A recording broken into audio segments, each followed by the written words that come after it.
आज की जो स्टोरी है वो है कश्मीर की, जहाँ पर एक छोटा से गांव में एक घर था।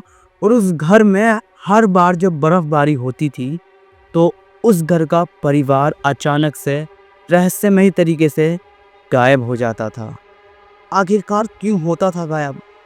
ऐसी क्या चीज थी जो उन लोगों को गायब कर देती थी? इसी चीज का पता लगाने के लिए आज हम इस वीडियो को बना रहे हैं। तो आइए आगे बढ़ते हैं। डंगपोरा गांव, जहां पर सरकार की सड़कें भी नहीं पहुंचती थी, ना ही कोई मोबाइल सिग्नल और ना ही कोई इंटरनेट की सुविधा। ये लोग आज भी वैसे ही जीते हैं जैसे सन 1900 में आप लोग जिया करते थे। ये आपके ग्रैंडफादर ग्रैंड मदर जिया करती थी। आज भी यहाँ के लोग ऐसे ही जीते हैं। लेकिन इस गाँव की एक बात सबसे अलग थी जो तुम लोगों को सोचने पर मजबूर कर देगी। यहाँ पर हर साल एक परिवार रहस्यमय तरीके से गायब हो जाता था। ना ही कोई सबूत और ना ही कोई निशान और ना ही कोई गवाह। लेकिन जो अगली घटना घटने वाली थी वो था बशीर अहमद का परिवार। बशीर अहमद एक किसान था। अपनी पत्नी जुबेदा और 2 बच्चों के साथ इस गांव में आया था। उन बच्चों का नाम था नीलोफर और अयान। नीलोफर की जो एज थी वो थी 14 साल और जो अयान की एज थी वो थी 10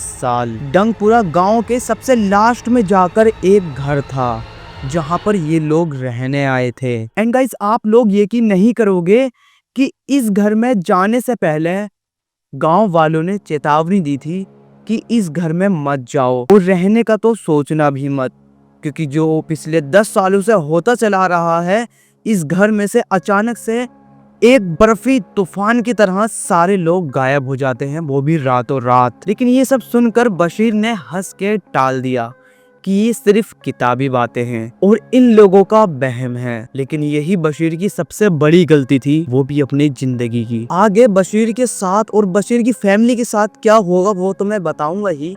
लेकिन आप लोगों को ऐसी स्टोरी पसंद आ रही है तो इस वीडियो को लाइक कर अभी चैनल को सब्सक्राइब कर लो और बेल नोटिफिकेशन जरूर ऑन कर देना। और कमेंट सेक्शन में जरूर बताना कि ऐसी स्टोरी आप लोगों को आगे भी चाहिए या नहीं चाहिए, क्योंकि आगे जो स्टोरी आने वाली है वो बहुत भयानक होने वाली है। तुम लोगों को सबसे पहले देखनी चाहिए। तो वीडियो को लाइक और चैनल को सब्सक्राइब जरूर से कर देना और हाँ, बेल नोटिफिकेशन भी ऑल कर देना। और फाइनली आज की रात बशीर की उस घर में पहली रात थी और पहली ही रात जुबेदा को दीवालों के पीछे से कुछ आवाजें आती हैं, वो भी बच्चों के रोने की। और जुबेदा ने जल्द ही बशीर से बताई। लेकिन जब बशीर ने उस दीवालों को खटखटाया, लेकिन फिर अचानक से उस घर में जितने भी दिए जल रहे थे वो अचानक से सारे बुझ गए। अगली सुबह अगले दिन आंगन में बर्फ पड़ रही थी और आंगन में अजीबोगरीब पंखों के निशान थे, मानो जैसे कोई जानवर नहीं कोई इंसान घसीटता हुआ गया हो। और अब आती है उस घर में दूसरी रात। नीलोफर का सपना। और नीलोफर ने उस सपने में देखा कि एक लड़की बर्फ के अंदर जमी हुई थी और नीलोफर को बुला रही थी कि मुझे बचा लो आकर। और अब होती है अगली सुबह और जैसे ही नीलोफर ने बाहर झांका तो उसके होश उड़ गए, क्योंकि नीलोफर को उसी लड़की की झलक दिखी जो उसने सपने में देखी थी। बर्फ के ढेर के पीछे खड़ी हुई और बहुत ही मासूम सा चेहरा उस लड़की का। लेकिन लूसीफर ने उस चीज को भी इग्नोर कर दिया। और अब आती है उस घर में उनकी तीसरी रात। लेकिन तीसरी रात में कुछ ऐसा होता है जो चीज तो उन लोगों ने भी नहीं सोची थी, क्योंकि तीसरी रात में जमीन के नीचे से चीखने चिल्लाने की आवाजें आ रही हैं, जैसे कोई इंसान किसी इंसान पे जुल्म कर रहा हो, उसको बुरी तरह पीट रहा हो या उसका मांस काट रहा हो। ऐसे ही कुछ आवाजें और चीखें सुनाई दे रही थीं। और वो आवाजें और कहीं से नहीं, वारिस के तहखाने से ही आ रही थीं, जो काफी भयानक आवाजें थीं।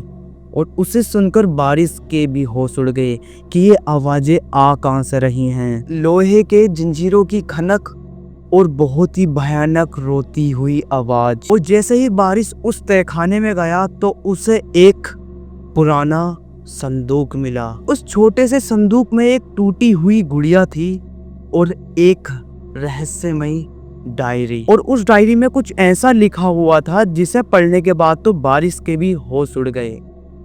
उस डायरी में लिखा हुआ था कि इसे हमने यहाँ पर बंद किया है तुम लोग इसको छुड़ाने की कोशिश मत करना।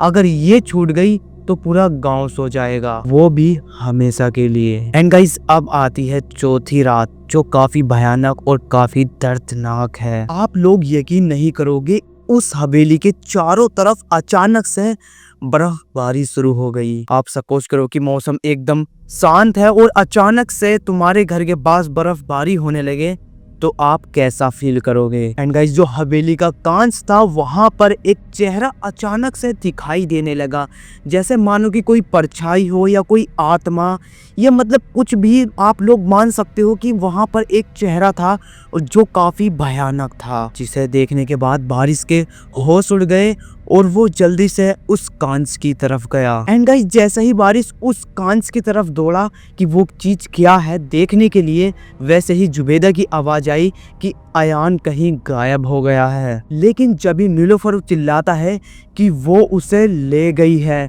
और वो वही है जो मेरे पीछे पड़ी हुई थी। एंड गाइस, अब है इस घर में इन लोगों की आखिरी रात। क्या होने वाला है आगे और क्या होगा इन लोगों के साथ, तुम लोग इंटरेस्ट हो इस चीज़ को जानने में, तो अभी इस चैनल को सब्सक्राइब करके बेल नोटिफिकेशन जरूर से ऑल कर लेना, क्योंकि हर दूसरे तीसरे दिन मैं आप लोगों को ऐसे ही भयानक और डरावनी स्टोरी सुनाने वाला हूँ। तो चलो अब देखते हैं कि आखिरी रात इन लोगों के साथ क्या होता है। बारिश और उसकी पत्नी जुबैदा और उसका बेटा नीलोफर, वो तीनों हिम्मत करते हैं और उसी दरवाजे को खोल देते हैं जिसे खोलने के लिए मना किया था उस डायरी में। और आगे कुछ अब ऐसा होने वाला है जिसे सुनने के बाद तुम्हारे रोंगटे खड़े हो जाएंगे। जिस दरवाजे को उन्होंने खोला था, उस दरवाजे में एक लड़की बंधी हुई थी, जंजीरों में बंधी हुई, और उसके ऊपर इतनी बर्फ जमी हुई थी,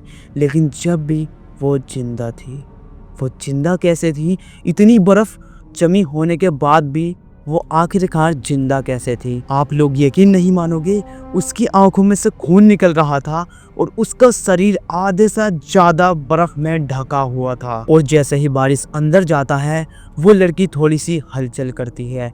तो बारिश जब भी पूछता है तुम कौन हो और मुझसे क्या चाहती हो, और लड़की बोलती है मैं भी एक माँ की बेटी हूँ जिसे इस हवेली ने निगल लिया। तो बारिश बोलता है कि तुम्हें मुझसे क्या चाहिए, तुमने मेरे लड़के को क्यों पकड़ रखा है?